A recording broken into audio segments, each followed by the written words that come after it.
Welcome, ladies and gentlemen. This is Set here, aka Thanos, aka King the Conqueror, aka everything that you know in your life. So, anyways, aka I ain't got nothing better to do. So, anyways, man, yeah, I just woke up and I felt compelled to make this video. Um, I don't know absolutely everything, of course. I have a very high degree of knowledge, obviously, but I don't know everything. I don't know everything. I can admit when I am wrong. I can admit when I am wrong. If I am wrong. Um, the thing is, I have to say about Norse mythology. I'm starting to notice something with people and information on the internet about Norse mythology. But the thing you have to understand. So here I'm gonna stand on both sides of the fence here as usual. I'm gonna stand on both sides of the fence because on one end I have to say that I never had any issues with Norse gods, whether it is Thor, Odin, Loki, you name it. That I've never had any problem. Yggdrasil, the Tree of Life, Valkyries, all that. I've never had any real issues with none of them. So I have my own opinions about Norse gods. Um, the thing is, um, mind you, wait a minute. I have to say something here before I continue on. These channeling videos that I make, because I'm channeling existence itself, right? So I'm channeling Lucifer and I'm channeling existence at the same time. So it varies, depends on the video. So these videos take you guys might take this as a complete joke, or you think I'm crazy or I'm high or something, which I have not been high in quite a long time, at least like 2 months easy, you know, um, or drink, so I haven't had a drink of liquor or any sort of drugs uh, for the past videos that you've seen me released. I have not been on, so that's about 20 videos, so a little bit more than a month. Um, like I haven't had any substances at all, zero. So I don't know why I'm saying this, but anyway, regardless, these videos take an enormous amount of energy out of me to make. To you it might sound like a joke, it might be, blah blah blah, whatever. I don't know what you guys are thinking because you guys don't tell me what you're thinking. Um, but these take a ginormous amount of videos, so I am extremely tired right now. And then I have to deal with people that curse me after making these videos because there's a bunch of people cursing me at the same time. And then I have to deal with the curses, and then I'm channeling. So it's sucking my energy dry, basically. Um, so I'm gonna try not to channel. I'm gonna try not to access any akashic records or any form of divine knowledge here. I'm gonna go straight to the point. I'm gonna try because it's compelling. When you're a divine being, these energies tend to fluctuate towards you from time to time. It tends to take over your mind and your spirit from time to time. So, I'm going to try not to do that because, or else I'm going to fall asleep on the camera. So, yeah.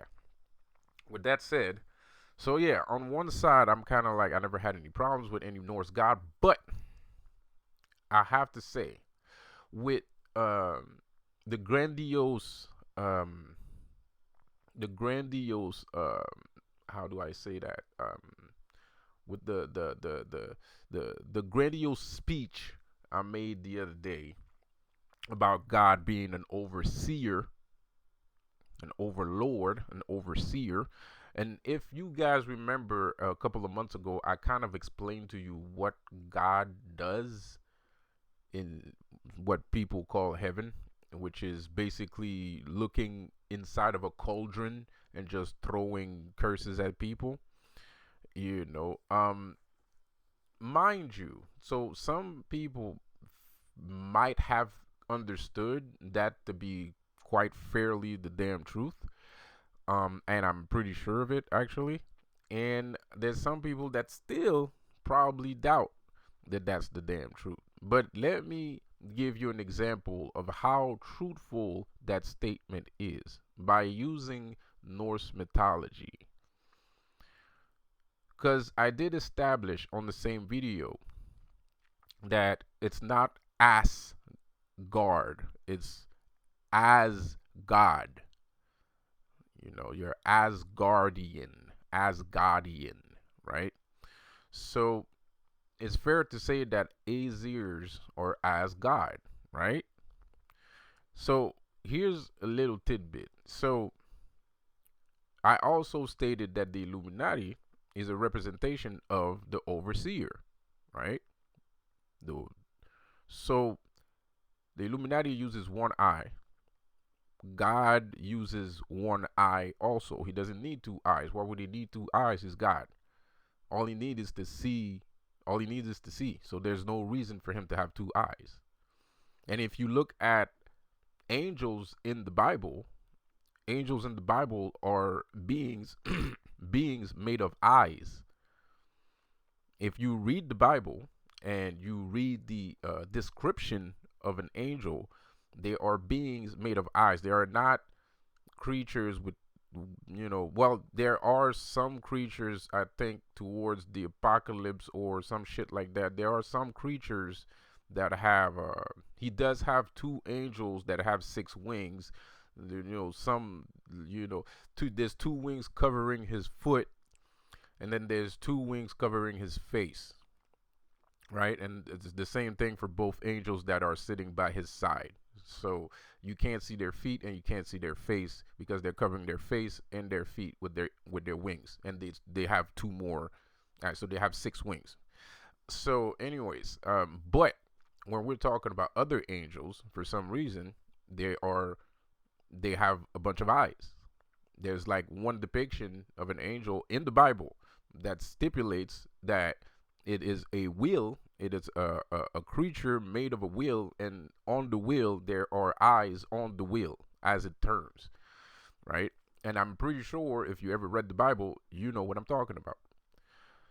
So, anyways, so here's another tidbit that proves what I'm saying by using Norse mythology. Now, mind you, what do we call Odin? We call Odin Old One Eye.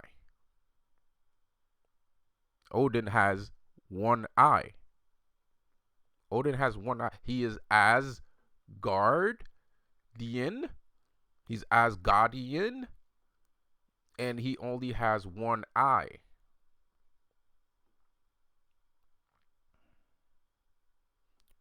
God, whatever. I'm not gonna go there. Odin has one eye, right? What else is Odin? Odin is the god of witches. Odin is the god of witches. Odin does magic. He's a very magic spell oriented being. He has no qualms doing magic. There is no that he's doing magic all over the place. He's a god of magic. He's not the god of magic, but he's a god of magic. You know? So these are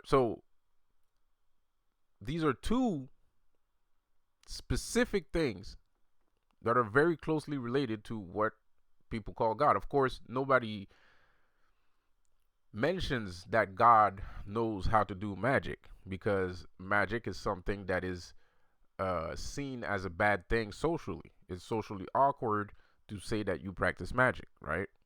So nobody sees God as a being that can do magic or that does practice magic, right? The only way to know that is by figuring out what the fuck God is, which I have. So, anyways, Odin, who is as God, has one eye and practices magic. He's a witch. So, and another way, if you want more information, at the end of the day, um, they call him the burning eye, right? They call him the flaming eye. So the moral of the story of Mir, when he goes to see Mir tells him that you have to sacrifice something in order to what? In order to become all powerful.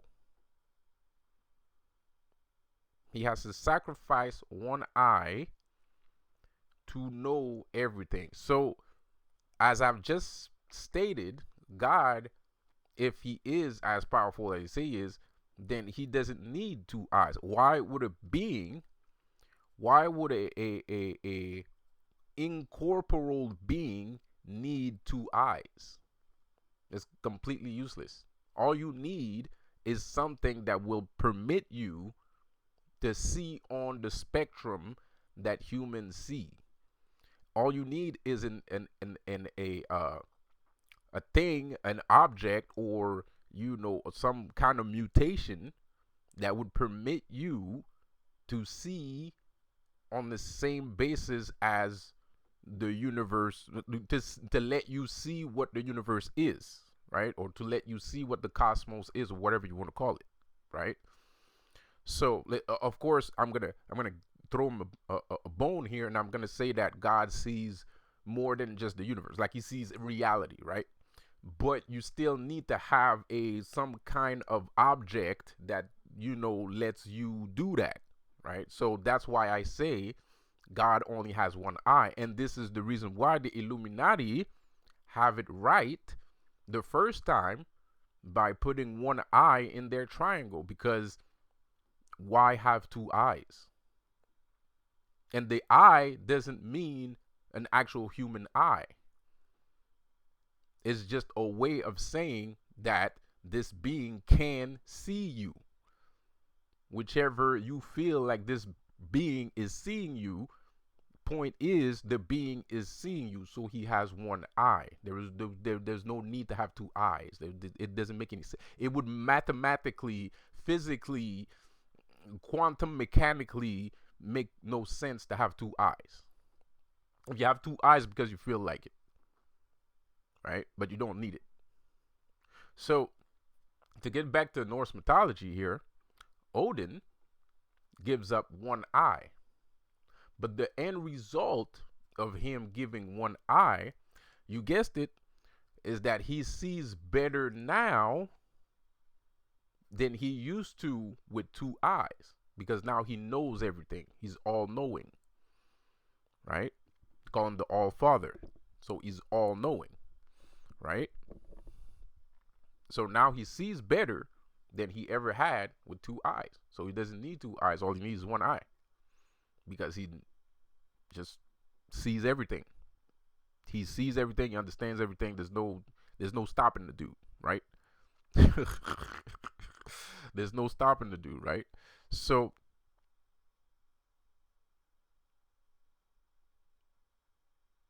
it's funny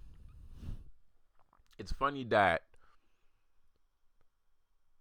mind you, I feel like the information, before people start flipping their wigs, mind you, most of the information we have from Norse mythology comes from the 13th century, from Snorri Sturluson, right? Snorri Sturluson, wrote that in the 13th century, which I feel it's a joke, because snoring means sleeping. right? I feel like I feel like it's a joke. I feel like it's an Illuminati joke, right? I feel like the Pro Edda is an Illuminati joke because Snorri's son, like he's sleeping, he's asleep, right? Of course, that's not what his name means, but I don't think that's what his name means. I have to do the etymology. I haven't. Um, but let's just be real here. Snorluson, come on, like go to sleep, you know.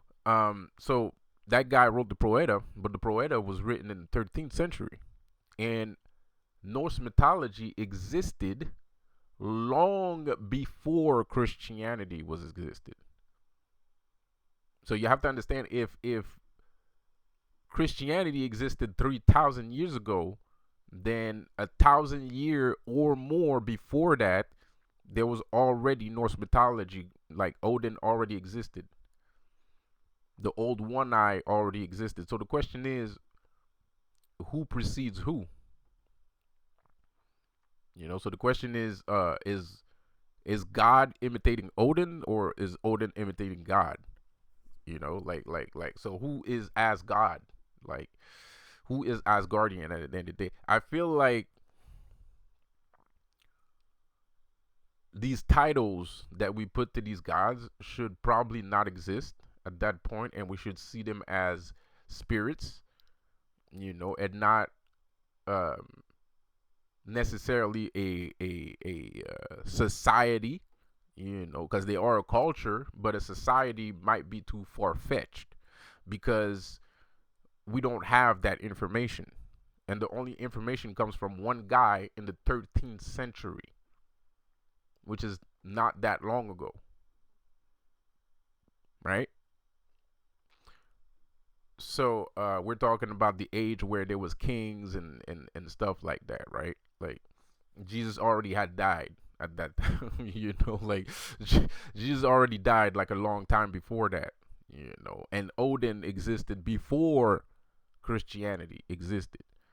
So, I think people should take the information that they hear online, they read and hear online, very lightly. you know um they should just take it very lightly. Now, mind you, once again, I have explained to you that God uses this. He's the overseer, and he uses this portal to just throw fireballs at people, right? Mind you, when Odin goes to see Mimir, he has to drink from a pond. So what is he looking at? He's looking at a portal. He's looking at a portal where all the information of everything of reality exists. So that's like a witch's cauldron. And mind you, Odin never shies away from magic. The entire Pro Edda, whatever, all the legends, all the Pro Edda, all the legends of Odin never shies away from magic. He never assumes that magic is a bad thing. He never tells anyone that magic is a bad thing. He never discourages anyone from using magic. He uses magic like there's no tomorrow.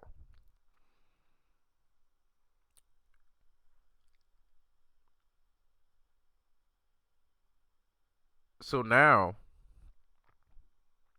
you have a Norse god that is called One Eye, that sees all. He's the All Father. He's the god of magic too. He's a god of magic too. And all these things are things that look exactly the same as what the Christian God looks like. If you understand, if you know the Christian God, because you might think you understand the Christian God, but you might not know him, because there's a difference. There's some people that know him, and then there's some people that think they understand him. So do with that information as you will. I don't think I need to add more to this. I think it's very interesting, because the worst part is I had not thought about that until today. I had not thought about that until today. And the worst part is we call him Old One Eye all the time. And he does have one eye. The Illuminati uses one eye. And then God sees everything. So you have to understand, eyes are important, right? And when we're talking about eyes, we're talking about perception, right? So perception is a very important thing. It's the source of most of these gods' power, right? It's like Beholder. I have a video. I had a video um called Beholder Energy, right? It's a tutorial for how to amass, how to become a beholder, right? A beholder is a creature from D&D, Dungeons and Dragon, right? That I always thought was amazing. I always thought, beholders were amazing. So I know a little bit about beholders, and like I have stated in that video, beholders can look like God. They can look like God. Why can they look like God? Because they are all seeing. They have eyes at the end of their tentacles, and it's basically one giant eye. A beholder is basically one giant eye with tentacles, right? It's like a Cthulhu monster, a Kliptoth, as some of you like to say. Um, he's like a Cthulhu creature, right? He has one eye and he sees all, and it's a very powerful creature. It's a powerful creature that sees all because it has a high percentage rate. So it can look as God. It can make itself look like God, and you would not know the difference. You would not know the difference. You would not be aware that this beholder is, imitating God. You know what I mean? Unless you get lucky and you ask him the right question or some shit like that, right? Or you just notice something is off, right? But it's a very powerful creature. It can look like God. Why can it look like God? Because it sees everything. So there's something about perception that is very important. It's like Heimdall, right? Heimdall sees all. He sees everything, right? And he sees so well that he sees through time, right? That's how good his eyes are. He can see everything, and he can see the future also. He sees so well, and that's because it's not because he wears nice glasses. It's not because he has like Oakley shades on. you know, it's not because he's wearing Matrix like sunglasses or Oakleys on his face. That's not why. It's because of his perception. What they're really trying to tell you is the perception, right? And perception doesn't necessarily have something to do with your literal physical eye. Yes, of course, you need to see something in order to understand something, more or less, because a blind man can understand things in a different way. Because the thing is, but a blind man also have perception. He has a different perception, right? He has a different perception. He's not. He doesn't see. He sees, but he doesn't see the same way you see. Right? And to most blind people, they'll be like, they might feel like, oh, I can't see shit. I'm like, but they don't. I don't want to say that they're lucky because I don't want to lose my eyesight, But unfortunately or fortunately, there are people like that around. Why is that fortunate? Because they can give us a different perception of reality, which is true because when you lose your eyesight, your other senses heightened. So at the end of the day, we're having this Xavier effect, right? And what I mean by that is Xavier can walk, right? Xavier from X-Men, he can walk if he wants to. He can walk if he wants to. But his legs are broken. So how can he walk? Well, he's so powerful He's so mentally powerful, he could just use his mental powers to walk. But the thing with Xavier is when he does that, he's not as powerful telepathically. So that's why he doesn't do it. He could walk if he wanted to. He could just give up this whole X-Men lifestyle. He could stop all that shit and just have a regular life and walk like a regular person and just be a regular person, right? He would never get attacked by sentinels. People wouldn't even notice that he's a mutant. Like, you could have a regular life. He chooses not to walk because that's why he's so mentally powerful. So this is a different perception, right? This is a different perception on life. So what I mean by most of us have the Xavier syndrome, you need to understand if a blind man's perception heightened, if a blind man's senses become heightened because he can't see, that means that we are the ones diminishing our own strength by using our eyes, right? We keep using our eyes to see. We put all of our strength, all of our spiritual strength, all of our inner strength into seeing, right? But if we stopped putting all of our spiritual strength into seeing, then we would have heightened senses, period. Of course, there's people that train that shit, martial artists from time to time probably trains, to get reflexes and stuff like blah, blah, blah. There's probably stuff like that somewhere, There are exceptions to the rule, but the general masses don't sit at home trying to practice not seeing with their eyes, like that's not a thing, and we don't have time for that. We don't have time for that. And in the society that we are today, we don't have time to do that. So we all have an Xavier from X-Men syndrome where we are using our power. We could become more powerful with our other senses, but we choose to put all of our energy into seeing, right? And this is why most people are lacking. Most people are lacking because they're putting all their energy and some people, and you have to understand that some people put more energy into seeing than others. Welcome to the School of Scolomancy, people. My name is Seth. Please subscribe to the channel, also known as Lucifer. Please subscribe to the channel. No disrespect, sir. Please subscribe to the channel. Leave a like, leave a comment, and all that good stuff. And I'll see you on the next one. Peace out.